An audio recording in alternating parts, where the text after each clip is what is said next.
Televisa presenta.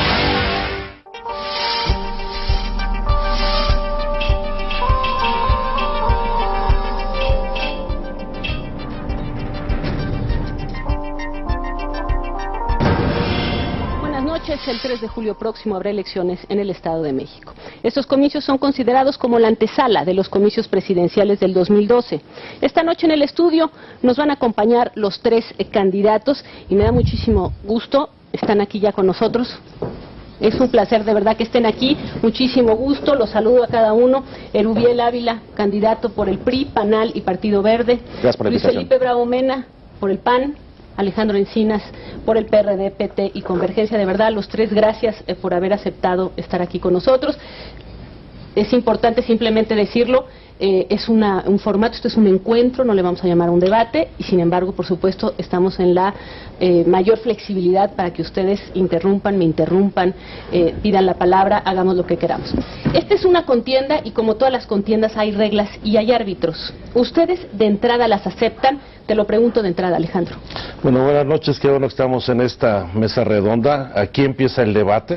Ahora sí que espero que sea el punto de partida de un debate en todos los 41 días que nos restan en la campaña electoral, y espero que también otros medios de comunicación, instituciones públicas, universidades nos invitan a debatir, porque la gente merece conocer lo que pensamos, lo que proponemos, cómo lo pensamos hacer los distintos candidatos. Y por supuesto que estoy participando sujetándome a las reglas establecidas en la ley electoral, en el Código Electoral del Estado de México, y esperemos en primer lugar que la autoridad competente asuma con plena responsabilidad e imparcialidad y equidad la contienda. Dan las reglas con muchas limitaciones, sabemos que hay inequidad, pero vamos a cumplir con ellas y a competir abierta y francamente. Digamos, aceptas, Luis Felipe, las reglas y por lo tanto también lo que surja de una contienda con estas reglas y con estas instituciones. Por supuesto, con todo demócrata y en mi carrera política y mi experiencia siempre me he sujetado a las reglas. Sé que el cumplimiento estricto de la ley es la base para que el proceso sea legítimo y que no solamente tenga la norma escrita respetada, sino también la ética política, de tal manera que tengamos una elección libre. Quiere decir que no haya ningún factor que oriente o fuerce la voluntad de los electores a partir de acción de gobierno que implique una presión sobre los electores. Y en un punto me parece muy interesante que tengamos este encuentro como inicio de debate, y yo quisiera señalar al público que nuestro partido ha señalado ya la necesidad de que se celebre el debate en el Instituto Electoral. Ya hemos presentado la solicitud el día de hoy, hemos sido los primeros en presentar la solicitud. Aquí está. No creo que nadie vaya a tener algún... No, en absoluto, están ya señaladas algunas fechas. Aquí estamos. Muy bien, ahí está, y supongo que ustedes aceptarán también, ¿no?, la invitación para el debate, puesto que están aquí. Erubiel, ¿condiciones para competir y para aceptar el resultado? Denise, primeramente, muchísimas gracias por la invitación. Celebro que este primer encuentro o debate, como se le quiera llamar, sea contigo, y saludo con mucho respeto a mis compañeros candidatos. Claro que hay reglas claras, se conformaron producto de un consenso en el Estado de México, y yo las acepto, las acato y respeto desde luego estas reglas. Soy un hombre de instituciones, un hombre de derecho, y claro que las acepto. Yo tengo fe, Denise, que esta campaña, con estas reglas claras, va a ser una campaña de propuestas, de ideas. La gente quiere escuchar alternativas de solución ante su problemática. Sobre eso vamos a hablar. Vamos primero con este tema de las reglas, y yo simplemente quería recordarles, porque mientras estábamos preparando este encuentro, encontramos una imagen en donde aparecen dos de los que están contendiendo en este momento. Fue hace 18 años, y me gustaría que viéramos esto. Son las elecciones en las que participaron en 1993. Ahí aparecen. Mucho tiempo ha pasado, por supuesto. Yo espero, y los voy a escuchar si me dicen que las condiciones son distintas. Si por favor podemos ver estas imágenes del proceso electoral de 1993. Son la culminación de una competencia desigual, inequitativa y por lo tanto antidemocrática. La jornada del 4 de julio en lo particular no reúne las condiciones esenciales de legalidad, certeza e imparcialidad que debe tener una competencia democrática. ¿Otros tiempos, Alejandro? Otros tiempos, aunque en muchas cuestiones no han cambiado en lo sustancial, pero evidentemente esta es una escena que seguramente fue en la madrugada del 4 de julio, después del proceso electoral, que fue profundamente inequitativo. En aquellos tiempos teníamos no solamente una enorme adversidad, se quería prácticamente aniquilar al PRD de la vida política y electoral del país, sino una profunda cerrazón de los medios. Y las cosas han cambiado, tan han cambiado que estamos aquí hoy en este primer debate, cuando hace 18 años no nos aceptaban ni siquiera pagados los spots en las radiodifusoras del Estado. Y eso se ha ganado pues con el trabajo, el esfuerzo de la gente, y creo que la democracia afortunadamente va ganando terreno, aunque todavía nos falta mucho por caminar. Bueno, pues lo que no puedo hacer es sacarlos a ellos hace 20 años y no sacarte a ti, así es que también busqué el stock y tenemos una imagen. Es que en el 93 yo me estaba titulando como licenciado en Derecho, hombre, estaba... Un par de años después ya estabas en la política, Erubiel, y encontramos esto en nuestro stock, para que también, no podíamos solo enseñar.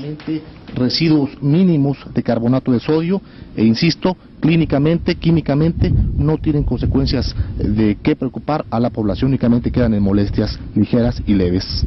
Tenía 24 años ahí. Ahí, en esa Era secretario imagen. del Ayuntamiento de Catepec. Juegan los tres en esta contienda sin peros con los otros, particularmente Luis Felipe. ¿Hay algún problema por aceptar a estos dos contendientes? El tema de que si se iba a impugnar la participación de alguno de los tres, Luis Felipe, no, en absoluto. impugnar a Alejandro Encinas. En absoluto, de mi parte siempre he considerado que lo importante es que fluya la pluralidad, que se exprese toda la libertad que hay en el Estado de México y que los ciudadanos puedan expresar su posición respecto a las diversas propuestas. Ninguna objeción en esta materia. Muy bien. ¿Quién compite en esta elección? Y se los pregunto porque por momentos, leyendo la prensa y escuchando también a los analistas, parecería que en realidad esta es una contienda entre Enrique Peña Nieto, Felipe Calderón y Andrés Manuel López Obrador. ¿Quién compite? Alejandro. Bueno, yo creo que compitamos los que estamos aquí sentados a la mesa, aunque por supuesto es una elección de trascendencia nacional donde se van a jugar factores que van mucho más allá de los límites del Estado.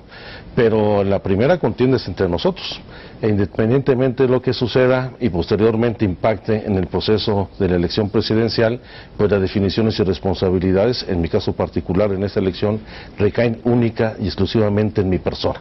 Y yo asumiré el liderazgo y la responsabilidad que me corresponde. Erubiel.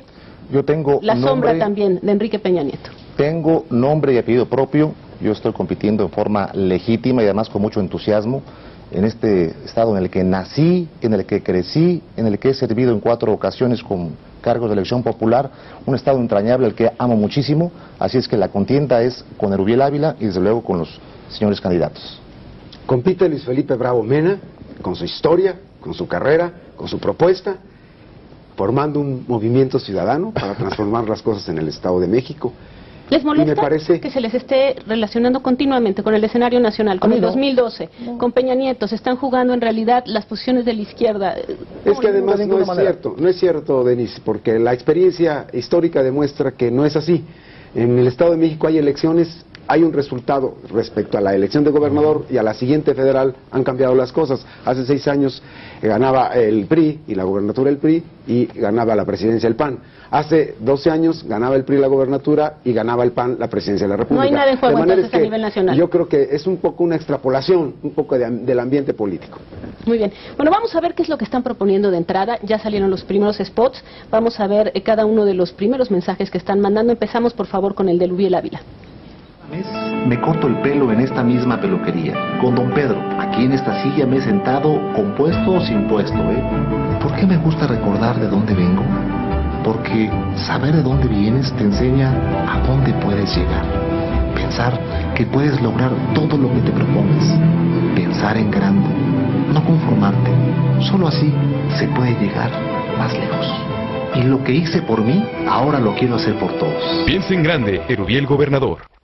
Esto de venir de abajo y de peinarte o de cortarte el pelo en el mismo lugar por 20 años te haría mejor gobernador. Porque vengo de un origen sencillo, Denise.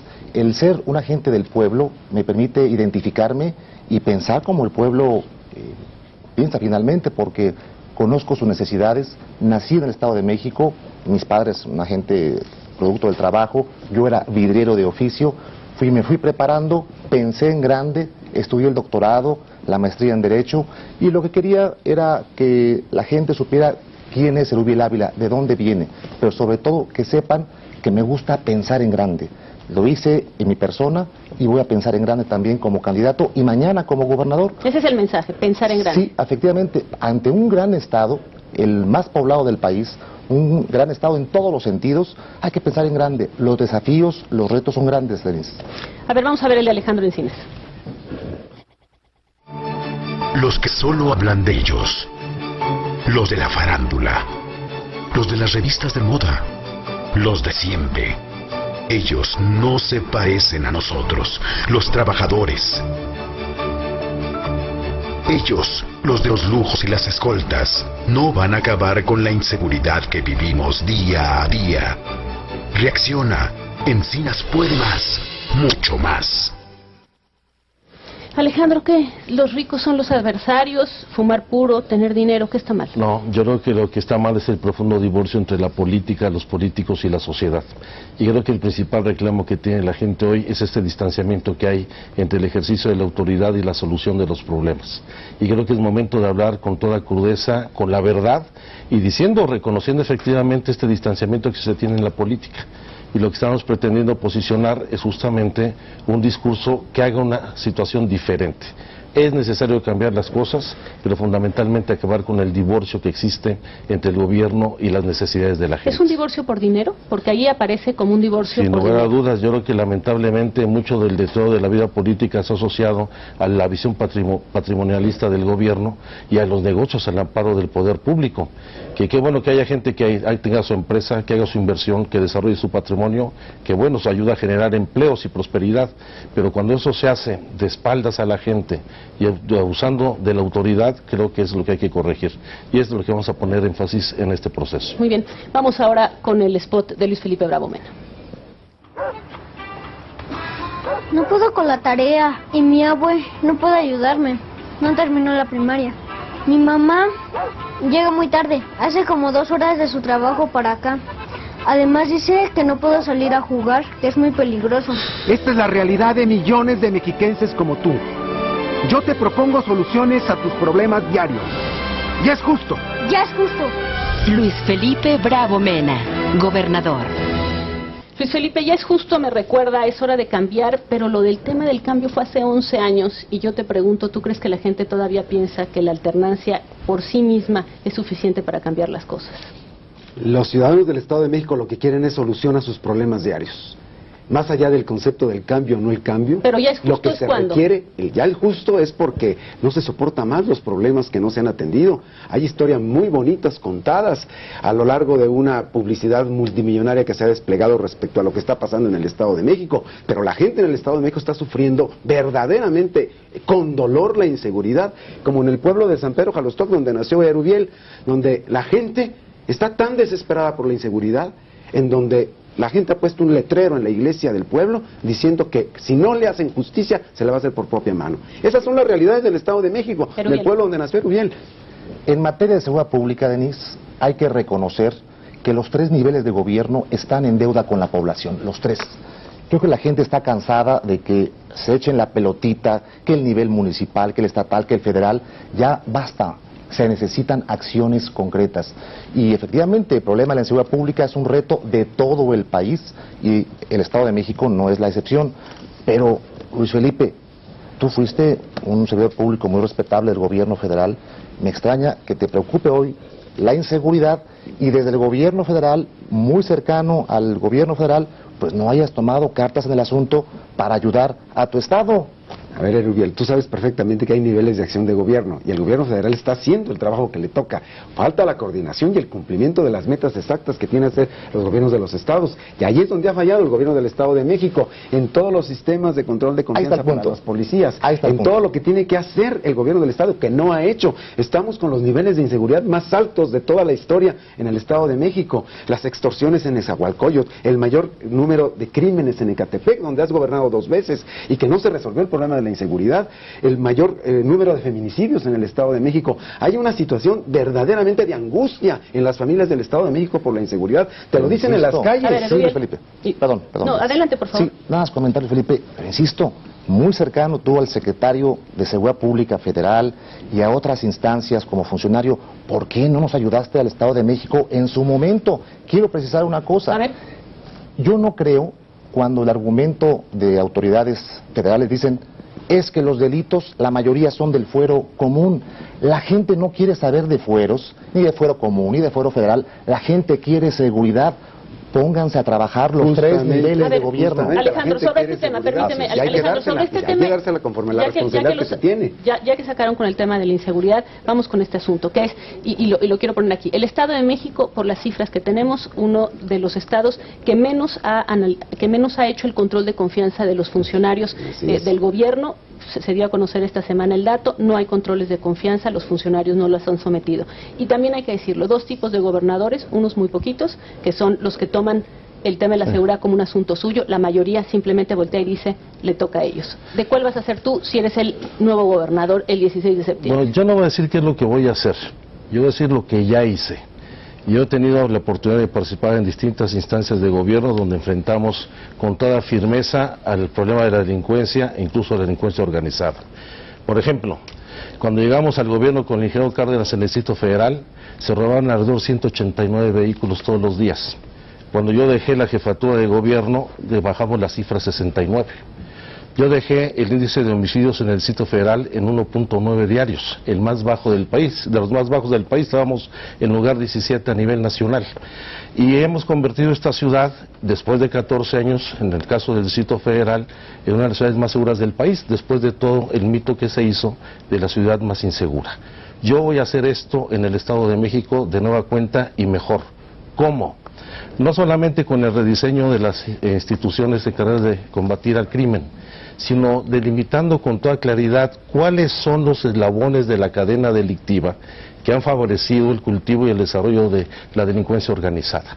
Creo que el gran error en la estrategia de combate a la delincuencia en los gobiernos locales, independientemente de la discusión de los fueros, es que no se ataca fundamentalmente los delitos que llevan a la comisión de otra naturaleza más fuertes. El robo de vehículo, el asalto a transportista, el robo a transeúnte, el asalto a casa de habitación, que es competencia local y de dónde debe centrarse. Y el segundo aspecto, que es el fundamental, entender los problemas que causan este deterioro social y la delincuencia. Hay que generar empleo y hay que darle la oportunidad a la gente de que pueda salir adelante. A ver, sobre este tema, el control de confianza, nada más no me respondiste. Yo creo que hay que hacerlo indudablemente en todos los niveles, no solamente de los cuerpos policíacos, sino también de los encargados de impartición de justicia, el Ministerio Público y los propios jueces. ¿Cumplir con los controles de confianza? Por supuesto. Definitivamente. Y algo más, Denise. Mi propuesta está en que pongamos un observatorio ciudadano que vigile a detalle, paso a paso, todo lo que son la dignificación de la policía, su capacitación, el control de confianza, el cumplimiento de las metas y sobre todo los resultados que la gente está esperando de todo esto. Denise, yo voy a crear la Secretaría de Seguridad Pública, voy a duplicar el presupuesto en materia de seguridad pública, vamos a crear una policía especializada en tipo de delitos, por ejemplo, la policía especializada en materia de robo, de transporte público, y también vamos a impulsar lo que será la licenciatura en policía e investigación. Respecto al control de confianza, totalmente de acuerdo, es necesario. Voy a construir 2 centros de control de confianza. No se ha hecho, Un detalle, Denise, en este sentido. Los técnicos de polígrafo dependen del gobierno federal, son los que autorizan finalmente el gobierno federal y que bueno, la norma así lo establece. No hay suficientes. No estoy responsabilizando ni al gobierno federal ni a los gobiernos de los estados. No los hay. Trabajemos unidos, trabajemos en equipo para que se tengan los suficientes técnicos en polígrafo y se apliquen a todos los servidores públicos, principalmente en materia de seguridad y procuración de justicia. Les quiero proponer esto. ¿Qué le dirían a ustedes? O pónganse en el lugar de un muchachito, un niño, tiene 11 años, ve que sus vecinos o sus hermanos se dedican al crimen organizado, los admira, ve que tienen coche, ve que tienen dinero, ve que tienen armas, que son respetados, y ese muchachito pues está creciendo. ¿Qué creen que tendría que ver o que él tendría que ver para que cuando llegue a los 13, 14 años, en lugar de unirse al crimen organizado y a la banda del lugar, opte por un trabajo honorable cuando lo que ha visto es que su padre y su abuelo se han partido el lomo y no tienen absolutamente nada, Erubiel? Los niños, los jóvenes requieren de oportunidades, Denise, efectivamente, y por eso tengo propuestas muy concretas en materia de educación. Voy a hacer obligatoria la preparatoria para que ningún joven se quede sin estudiar este nivel. Voy a fortalecer la vinculación entre universidades y las empresas para que los jóvenes estudien carreras que realmente tengan aplicación. Vamos a rescatar espacios públicos para que los jóvenes tengan oportunidad de hacer ejercicio, de recrearse, pero también en el aspecto de los niños. Hablabas tú de 11 años, yo tengo una hija de 10 años y me veo en la familia, en las familias que tienen hijos de esta edad, pues nos preocupamos para que crezcan alegres, felices, y estos centros serán para la convivencia familiar, Denise. Luis Felipe, en el lugar, ese muchachito, ¿qué tendría que ocurrir para que no se fuera con el narco? Tiene que ocurrir varias cosas. Primero, tenemos que reforzar en el tejido social la formación de valores cívicos que permitan, desde la formación de la niñez, ir teniendo valores que permitan resistir una fuerza enorme que tiene el crimen organizado de captar jóvenes con intención de progresar rápidamente, de hacer dinero pronto. Si desde la base de la formación en las escuelas no damos esta formación cívica que le dé vigor, fortaleza, estructura, de ética personal a las personas, podemos hacer muchas cosas, podemos meter muchas técnicas, pero finalmente, si no tenemos esa solidez interna, pueden fallar las cosas. Pero además hay que generar oportunidades de empleo, oportunidades de trabajo y sobre todo una perspectiva de realización en la vida diferente. Para eso yo tengo propuestas de crear fondos especiales para no solamente crear las preparatorias y los espacios de educación, sino un fondo de becas para estudiantes de preparatoria para que nadie falle en estudiar o deje y abandone la escuela preparatoria por razones económicas. Y un fondo de créditos beca para los chicos y chicas que quieran seguir la universidad y que por razones económicas se ven precisados a abandonarla. Y un tercer fondo, el fondo para la promoción de pequeñas y medianas negocios de los jóvenes del Estado de México, para que si no pueden estudiar o no quisieron estudiar, tengan también otra perspectiva de realización en la vida, iniciando un pequeño negocio, y ahí debe estar el gobierno, echándoles la mano con capacitación, fondeo y el seguimiento en las incubadoras de pequeños negocios de los jóvenes. Alejandro. Yo creo que el asunto es muy complejo y muy sencillo a la vez. Hay que cambiar el entorno en la vida de ese niño, donde no es suficiente solamente darle la oportunidad de seguir estudiando, el apoyo en los útiles escolares, sino atacar el problema que ha llevado a este niño y a sus hermanos a la delincuencia, que es un gravísimo problema de desintegración familiar. Si nosotros analizamos el comportamiento delictivo en el Estado y el perfil de los delincuentes en la entidad, vamos a encontrar rasgos muy similares en los mismos.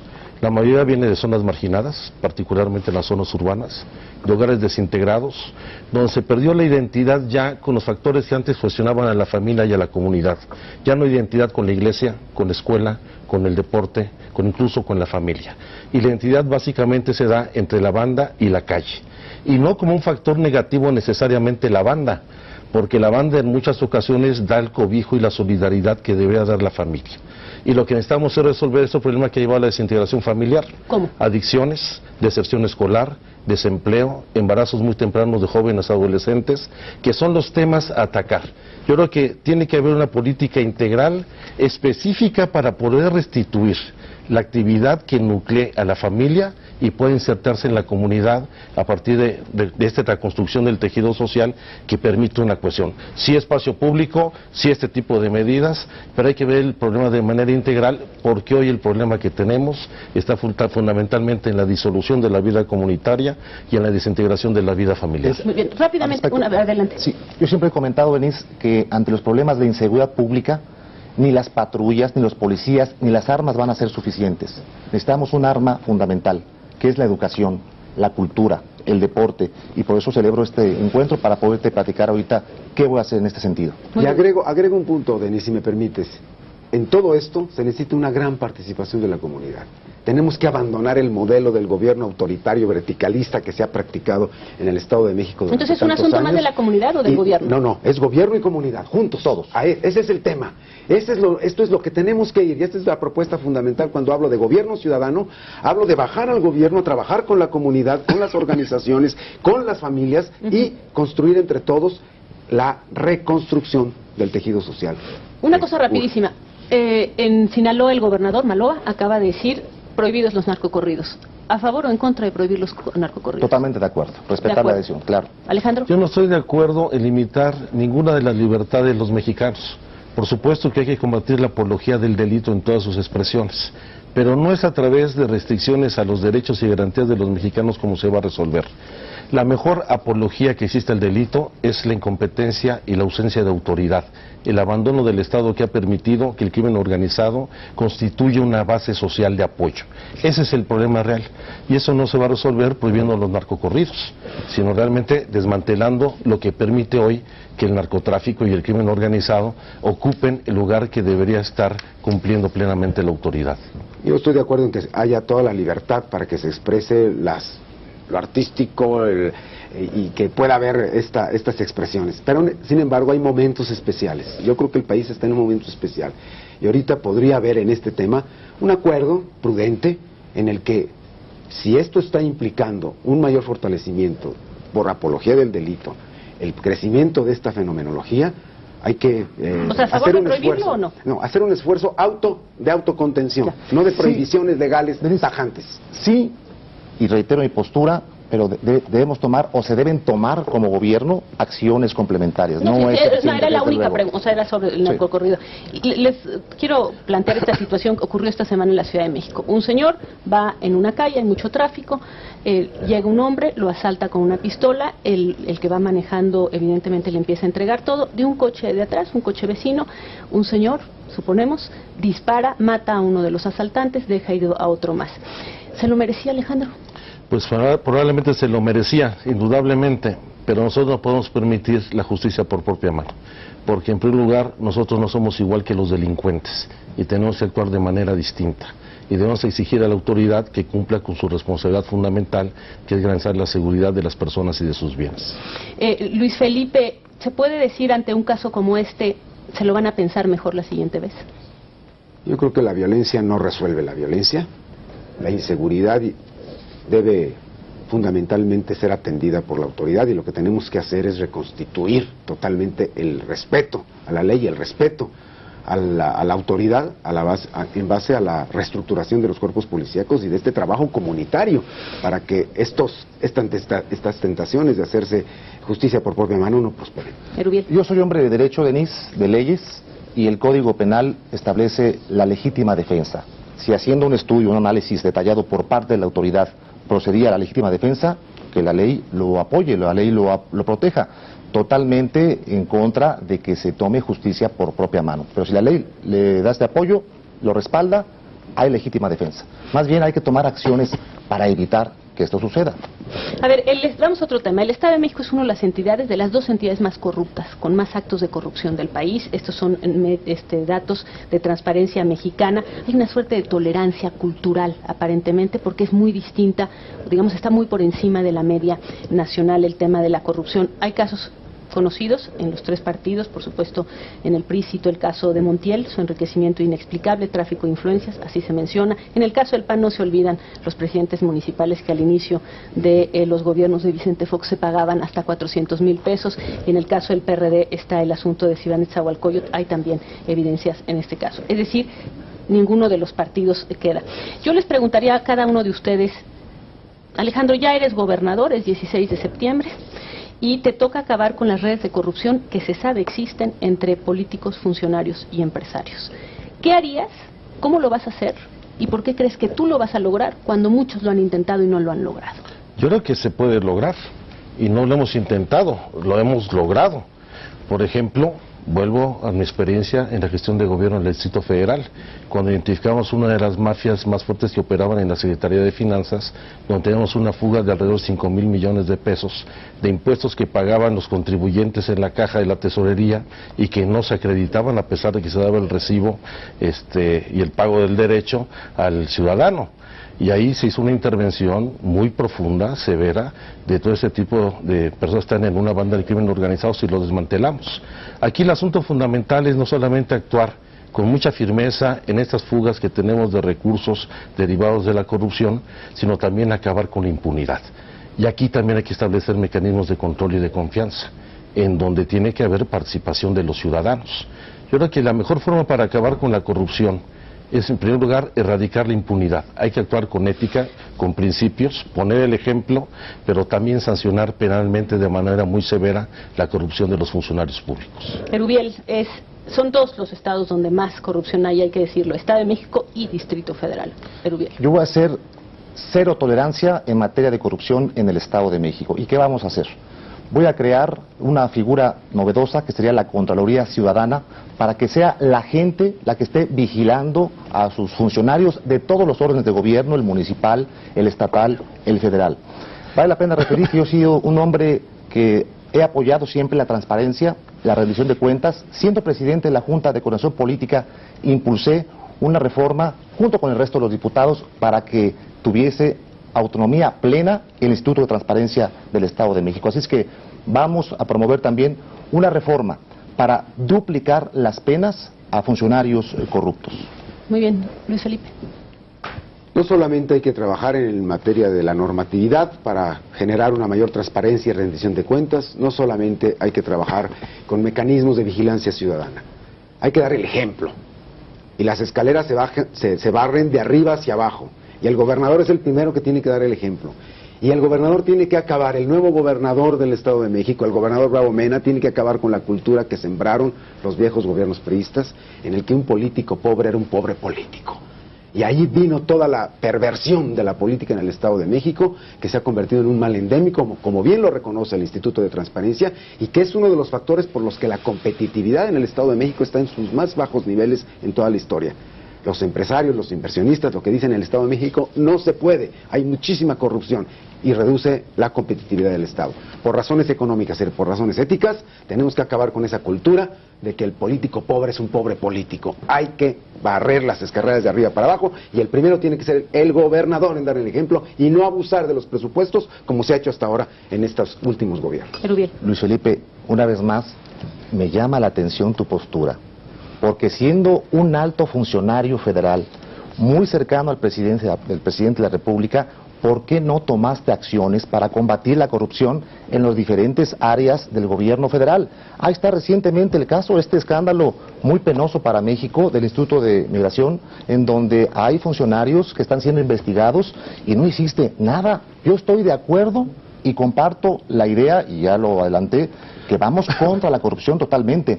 Y esta calificación, Denise, que tú refieres, sí, vale la pena comentar que se observan o se analizan los 3 niveles de gobierno, no nada más una instancia estatal. Sí. Pero más que ver o echarnos culpas, saber qué nivel es más corrupto, hay que tomar acciones con todo y con mucha seriedad. Bueno, pues ahí están los datos de transparencia. Permíteme, Denise, porque Erubiel está hace rato con este argumento de que yo, habiendo sido secretario particular del presidente, no hice nada. Erubiel, tú dices que eres doctor en Derecho, ¿sabes que la administración pública tiene facultades, atribuciones cada quien? Un secretario particular no tiene atribuciones. Puede estar uno ayudando al señor presidente. Querer es poder, Felipe.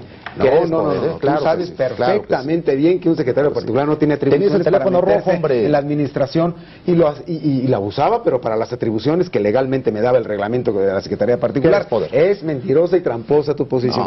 Un secretario particular no puede tomar decisiones que corresponden. Si al revés, Erubiel, si al revés de que tú, siendo 2 veces presidente municipal de Ecatepec, dices que vas a resolver los problemas del Estado de México, que Ecatepec justamente son el municipio con los índices más deteriorados en inseguridad, en pobreza, y que si no lo hiciste en Ecatepec, no lo vas a poder hacer en el Estado de México. Alejandro quiere hablar. Bueno, nada más para cerrar la idea que habías puesto. Yo creo que la parte fundamental para empezar a erradicar la corrupción en el gobierno es separar la política de los negocios.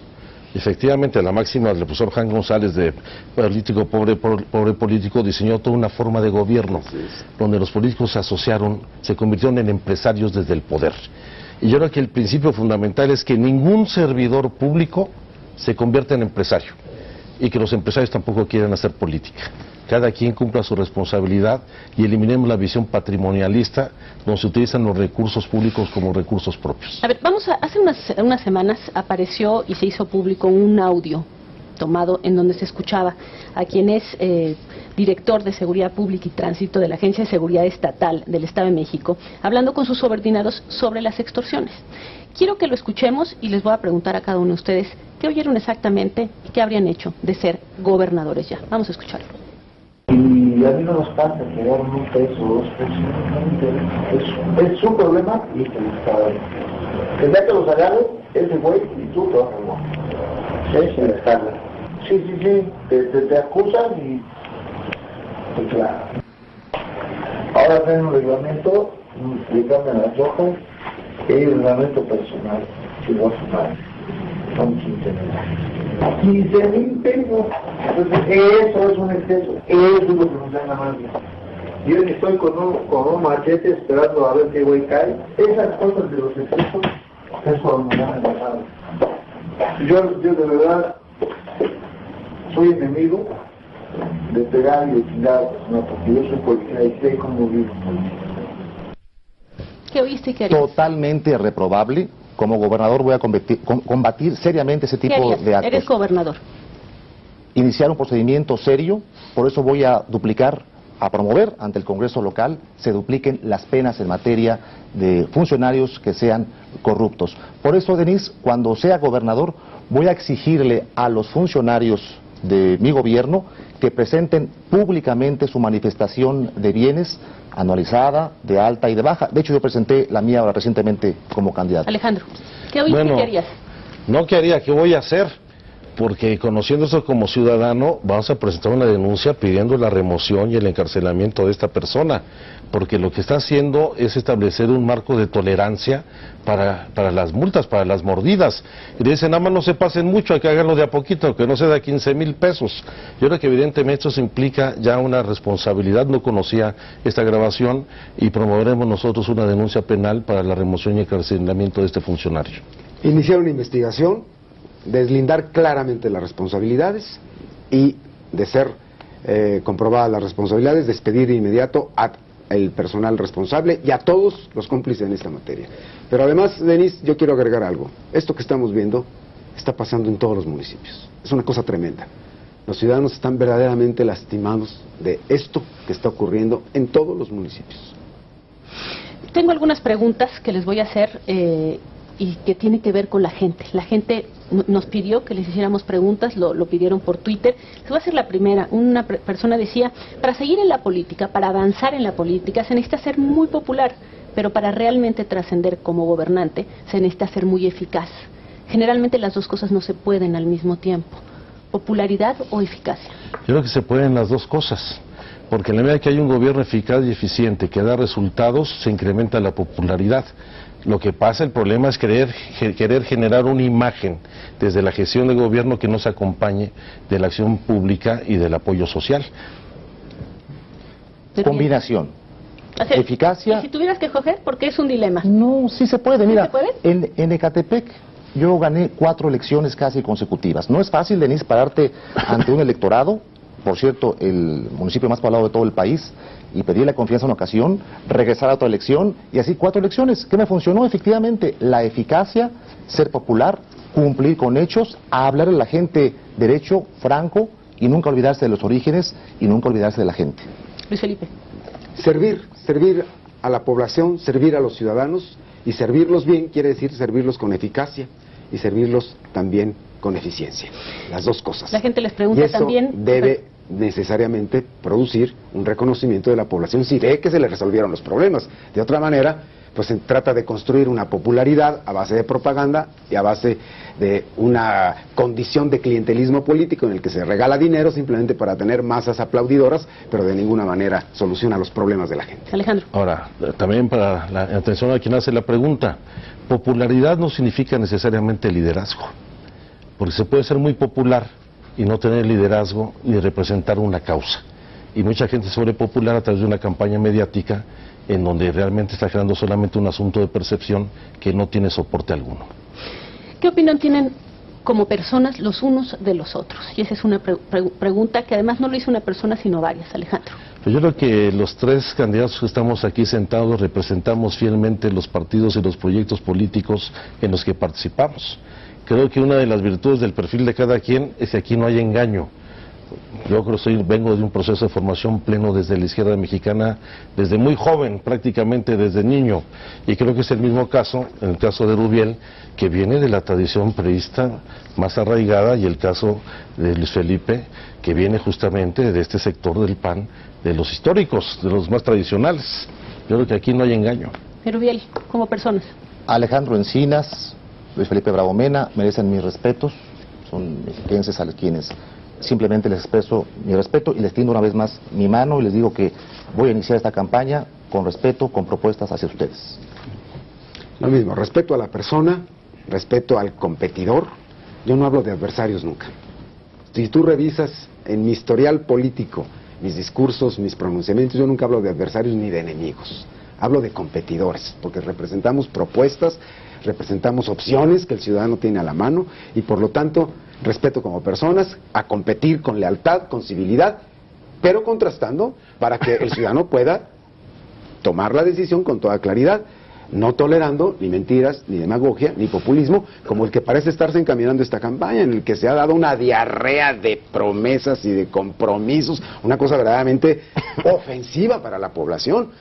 Erubiel está planteando ya 6,000 u 8,000, no sé cuántas lleva ya. Pienso en grande, ¿eh? No, eso es pensar en grande, pero con verdad. Pensar en grande, con verdad, es porque estar mira, cerca de las familias, muchas, sí, pero una entender cosa, las familias, una cosa es decir eso y otra cosa es verdaderamente cultura, hacer propuestas empleo, que se van a cumplir. Mira, claro. te doy un ejemplo. Hace 6 años se prometió el metro, como lo está prometiendo Erubiel, el metro para el Estado de México. Era la campaña del actual gobernador Peña Nieto. ¿Dónde está el metro? Ahora lo está prometiendo otra vez, reciclando la propuesta. 6,000 propuestas, por favor, esto es una ofensa a la población. La gran diferencia, Denise, es que yo estoy firmando los compromisos ante notario público y son compromisos viables. Y si hablamos del pasado, yo no me quiero rascar en el pasado. Este se firmó.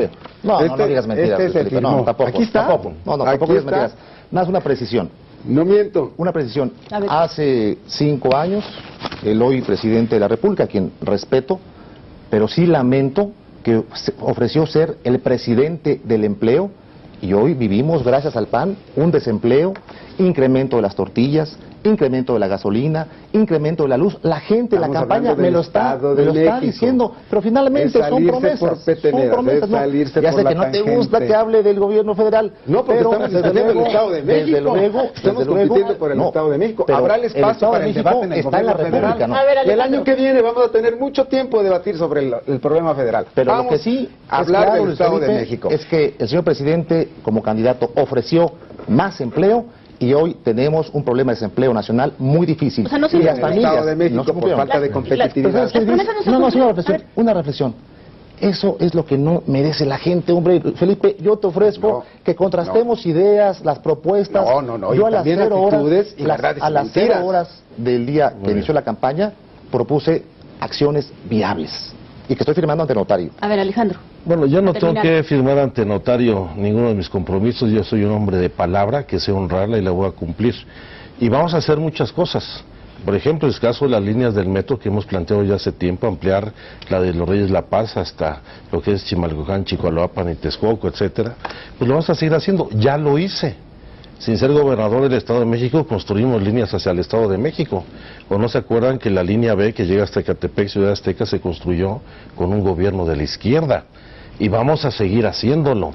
Yo creo que nosotros tenemos que pasar solamente el buen propósito y las intenciones a demostrar que somos capaces de cumplir los compromisos, hacer las cosas pensando en el bienestar de la gente. Para terminar. Hablando de metros. Para terminar. Te faltó comentar, Luis Felipe, que estoy proponiendo el metro de Valle de Chalco hacia Neza, el metro Indios Verdes hacia Ecatepec, y voy más allá. Pensando en grande, voy por el tren que va a correr de Toluca hacia la Ciudad de México. Que no se quede como esto. Es estropeado eso, eso. No, ahí están las fotografías. Esta se puso en Metro Patitlán, línea 1 en el 2005. Un compromiso con otras promesas. Y otras promesas. Mira, dice el gobernador Montiel prometió que iba a acabar con las ratas. Y él acabó siendo acusado de ratero. Por favor. Una invitación a Luis Felipe delante de un testigo de honor como lo es Denise. Vamos a acabar. A ver, te invito, Luis Felipe, para que en otra ocasión le podamos hacer llegar a Denise los compromisos que firmó el actual gobernador. Y te aseguro que ese compromiso no está ahí. Por favor, hombre, cualquiera puede ser una impresión. Era una promesa de campaña. No, por favor. Luis Felipe, Erubiel, gracias. Les agradezco mucho que hayan estado aquí. Ojalá esto sirva para que además... me falta a mí mi cierre, ¿no? Toda la razón. Por lo menos. Mínimo, ¿no? No, rápido, en una frase. Este es el inicio del debate. Yo espero que debatamos todos los días. Yo voy a debatir todos los días. Y voy a hacer propuestas puntuales y concretas. Voy a decir cómo y con qué. Yo sí ¿Cuándo no sé, estaría mal? yo voy a decir con toda claridad dónde van a ir Muy los fondos, estos 20,000 millones de pesos de una política de austeridad que van a ir para programas sociales y beneficio de la gente. Está ya analizado. ¿Cómo voy a financiar las 3 líneas del metro que he propuesto? ¿Cómo vamos a financiar los mecanismos de desarrollo y reactivación del campo? Lo que la gente necesita es saber la verdad, tener elementos de juicio que permita contar con los elementos para emitir libremente el voto. Y espero que otros medios de comunicación, que otras personalidades nos inviten a debatir. Yo estoy puesto a debatir en el tema que sea y en el formato que sea, y me gusta que haya sido con tanta libertad, pero creo que nos hace falta aterrizar las cuestiones más puntualmente. Muy bien. De la misma manera, continuar debatiendo y no confundir la enjundia en el debate con la falta de respeto. De ninguna manera hay falta de respeto, y mi respeto, Felipe. Así es. Denise, muchísimas gracias por este ejercicio. Comentarte que estoy en la mejor disposición de seguir debatiendo, encontrándonos, invitarle a la ciudadanía que contraste nuestros currículums, nuestras propuestas, y 2 cosas rápidas. No voy a cobrar la tenencia vehicular a partir de enero del próximo año, no voy a cobrar el YETU a pequeños contribuyentes y voy a dar útiles escolares a todos los alumnos del Estado de México. Pero uno le puede cobrar el YETU porque los pequeños contribuyentes están en los repecos, en el régimen de pequeños contribuyentes. Y el YETU es un impuesto de carácter federal. Mira, rápidamente, mira, aquí tengo... Bueno, yo creo que van a tener muchas oportunidades. Le doy aquí a Alejandro que conozca la figura jurídica del YETU, de pequeños contribuyentes, porque es facultad de los gobiernos estatales cobrarlo. El repeco. Échale una revisadita. Gracias a los tres, seguramente van a seguir Habrá debatiendo en otros oportunidad, partes. claro que Bueno, sí. Está muy bien. Vamos, muchísimas gracias.